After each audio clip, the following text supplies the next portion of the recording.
Boa noite, queridos irmãos. Uma satisfação novamente estar aqui com vocês nesse espaço importante que o OCEAV abre para que possamos levar até vocês as informações tão valiosas do conhecimento da vida, do conhecimento do mundo espiritual, do mundo material, cabendo a nós falar de reencarnação. E hoje eu quero dar continuidade ao que iniciamos na semana passada, falando um pouquinho da lei do progresso. Que a lei do progresso, ela só faz sentido, como sempre falamos aqui, no conhecimento das vidas sucessivas, ou seja, da reencarnação. Porque o progresso da humanidade se faz por meio dessas oportunidades que todos temos. A lei do progresso, ela está no capítulo 8º, do livro 3º do Livro dos Espíritos, que trata das leis morais. E a lei do progresso se inicia na questão 770 e vai até a questão 802. E aqui há perguntas muito importantes que Kardec fez para a resposta dos Espíritos, que norteiam muito o nosso conhecimento da humanidade. Como, por exemplo, ele fala dos povos degenerados, que muitas vezes nós temos a falsa impressão de que aquele povo não se adianta, né? Determinado povo, em determinadas épocas. E os Espíritos nos explicam que aquilo que nós às vezes pensamos são povos degenerados, não é bem assim. Porque ele dá o exemplo seguinte: quando um indivíduo habita uma casa muito pobre, um casebre, e ele tem a oportunidade, pelo progresso material, pelo progresso espiritual, de habitar algo melhor, uma construção melhor, ele abandona aquela casa antiga e vai, naturalmente, viver num lugar melhor. Entretanto, alguém em condições inferiores a dele vem e ocupa aquela casa. Então, até que também possa obter o seu progresso e partir para uma casa melhor, uma construção nova. Então, aquilo que parece antigo, aqueles mesmos ocupantes daquela casa, na verdade são outros, porque o progresso deu oportunidade de crescer. Quando a gente fala de um indivíduo ou outro que a gente conhece, a gente identifica isso, mas se tratando de uma coletividade, aqueles espíritos que habitam aquela coletividade não são mais os mesmos que habitavam 100, 200 séculos ou milênios atrás. Porque aqueles já alcançaram o progresso, avançaram para um lugar melhor. E aqueles outros que antigamente não tinham acesso, agora ocupam. Então, ele dá esse exemplo dos povos degenerados, que o progresso sempre acontece. A humanidade sempre progride, porque Deus não deserda ninguém do progresso. Nós estamos fatalmente destinados ao progresso. E o progresso acontece individualmente e coletivamente. Quando a maior parte dos indivíduos que fazem parte de uma civilização estão mais adiantados, quando esse número de espíritos melhores adiantados se tornam maioria, o povo, a civilização progride, né? É um raciocínio semelhante aos mundos que são chamados mundos primitivos, de expiação e provas, mundos de regeneração, mundos superiores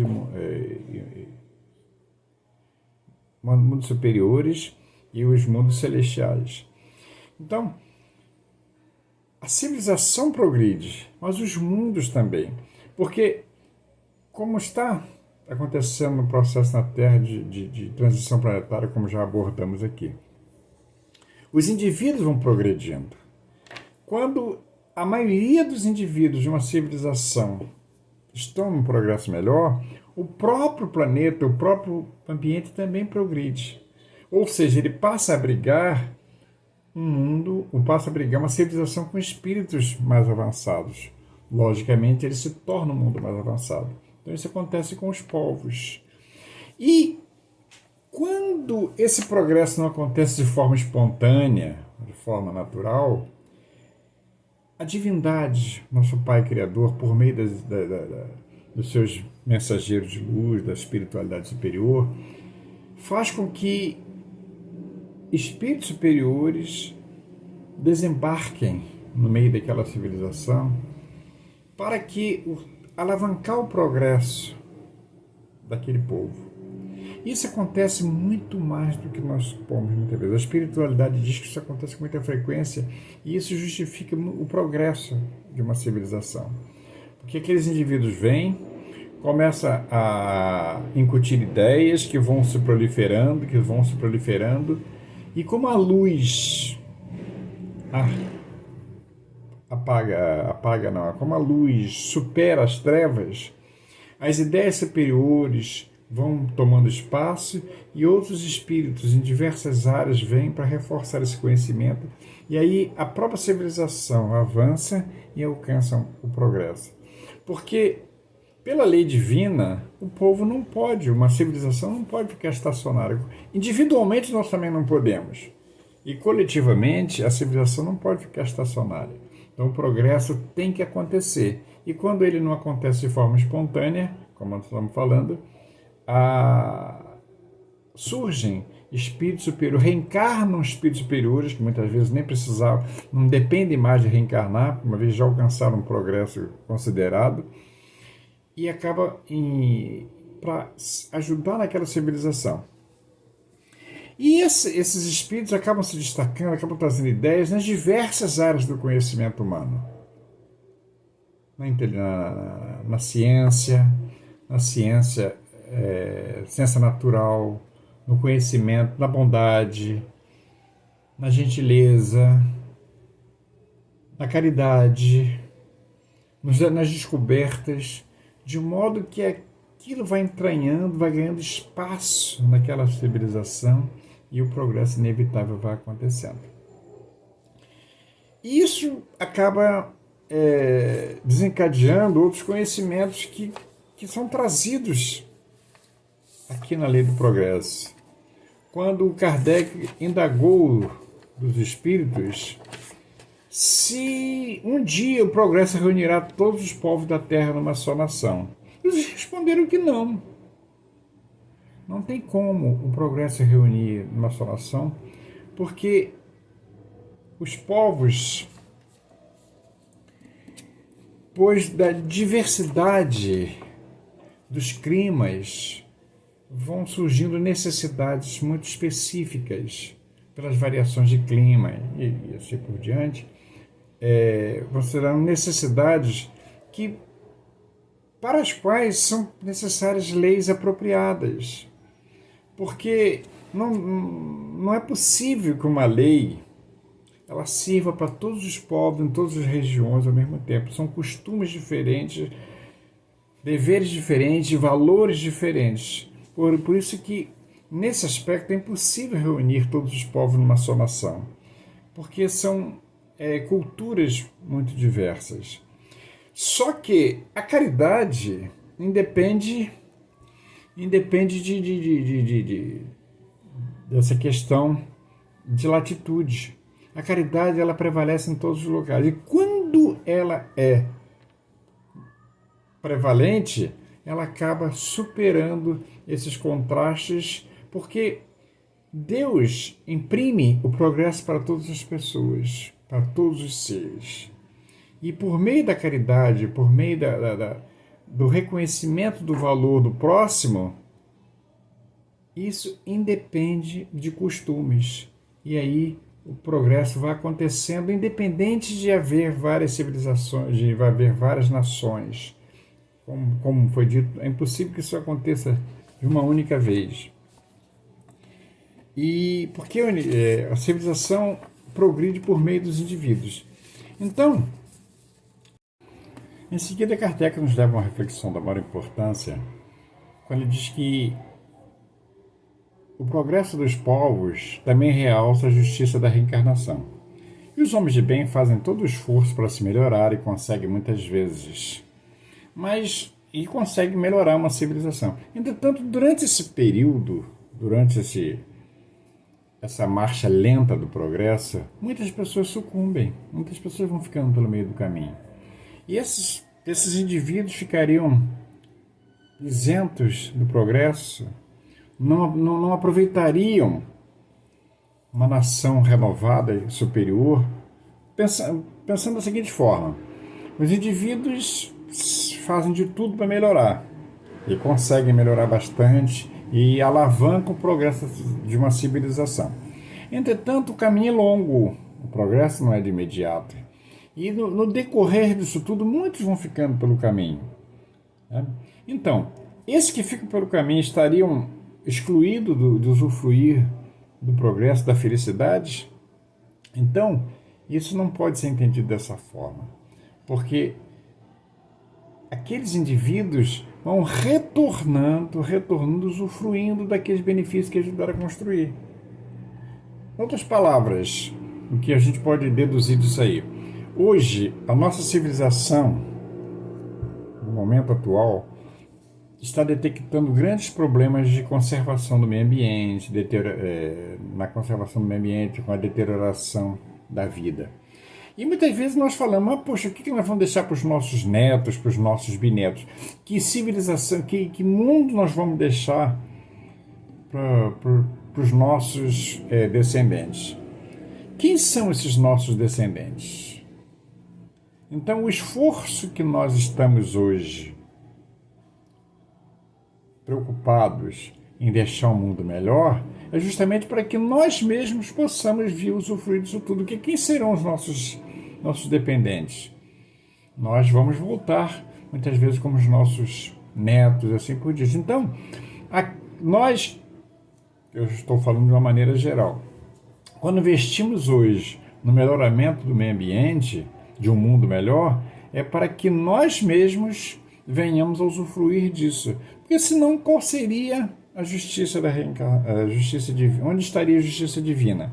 Aqueles que vêm primeiro, promovem, produzem um mundo melhor e não usufruiriam. Pois é, então essa é uma forma de entender que todos acabam usufruindo do progresso, porque todos habitam aquele mundo. Estar encarnado não impede que ele volte depois para usufruir aquilo tudo. Então, a justiça divina não poderia, de jeito nenhum, consagrar semelhante injustiça. E com a pluralidade das existências se torna uma realidade muito grande. Então, porque o contrário disso, o sistema das existências únicas, que é justamente a ideia contrária da reencarnação, que defende a criação, a alma, no momento do nascimento, ela não tem história anterior e nem terá depois que morrer. E isso, depois de um certo tempo, como é que esse espírito usufruiu? Por que ele não teria direito a usufruir daquilo que ele ajudou a construir? Porque todo dia morre. Mas ao final de 1000 anos, o progresso se constata. Mas o que nós podemos entender? Porque depois de 1000 anos, grande parte não, todos aqueles homens, aquelas pessoas que estavam no início da civilização, no tempo da barbárie, não estão mais aqui. Porque o mundo melhorou. Como é que explica isso? O que fez melhorar, uma vez que aqueles ficaram para trás? Toda vez que alguém nascer vai aprender tudo, nesse raciocínio simplesmente não sairia do lugar. Porque o conhecimento morreria junto com aqueles que ajudaram a progredir, promover o progresso. Então, no momento que aquele investe e morre, outros que vêm não teria como compreender, teria que aprender tudo de novo. Então, essa ideia da unicidade das existências, como você fala, não justificaria o progresso de uma civilização.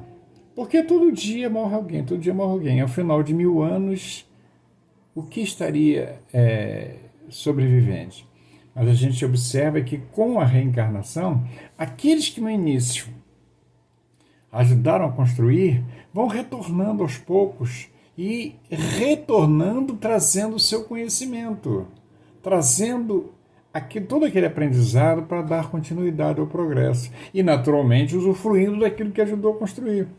Então, você repara que a perfeição da lei divina nos leva a usufruir dessas questões que não faria sentido de outra forma. O progresso acontece, é permanente e é feito por uma civilização. Às vezes encarnado, volta, reencarna novamente, dá continuidade e usufrui tudo aquilo. Então, os mesmos seres que iniciaram o progresso estarão também depois usufruindo deles, encarnados ou não. Então, nós temos que entender isso, a verdadeira vida espiritual. Então, por exemplo, hoje a população do planeta Terra é estimada em mais de 20 e poucos bilhões de espíritos. Encarnados no momento, nós temos 7,5, quase já beirando 8 bilhões. Esses outros que não estão na matéria, mas habitam o planeta e usufruem daqueles benefícios que eles ajudaram a construir. Porque o progresso, ele atende a todos, encarnados ou não. O mundo progride. Claro que quando nós percebemos claramente, quando estamos encarnados, mas a nossa verdadeira vida não é encarnada, a nossa verdadeira vida é espiritual. Nós estamos aqui num processo de aprendizado, de aperfeiçoamento, de refazimento, de arrependimento e de provas e expiações. Porque na medida em que a gente encerra um ciclo, nós temos avaliações a serem feitas, saber perceber tudo aquilo que nós fizemos ou não fizemos, oportunidades que perdemos, oportunidades que aproveitamos. Então, a cada retorno, nós temos a oportunidade de colocar à prova todo o nosso crescimento, nossa evolução. Então, estamos todos aqui no planeta Terra. E, enquanto encarnados, nós realmente esquecemos de muita coisa. Muito embora fiquemos com a nossa percepção. Mas estamos usufruindo da lei do progresso. Mas é isso. Por hoje nós ficamos por aqui. Uma boa noite a todos. E vamos retornar nesse assunto na próxima oportunidade, porque a lei do progresso ela é rica, ela é muito esclarecedora e nos permite avançar o raciocínio para muitas outras questões que fazem sentido a partir daí. Um grande abraço a todos, uma boa noite.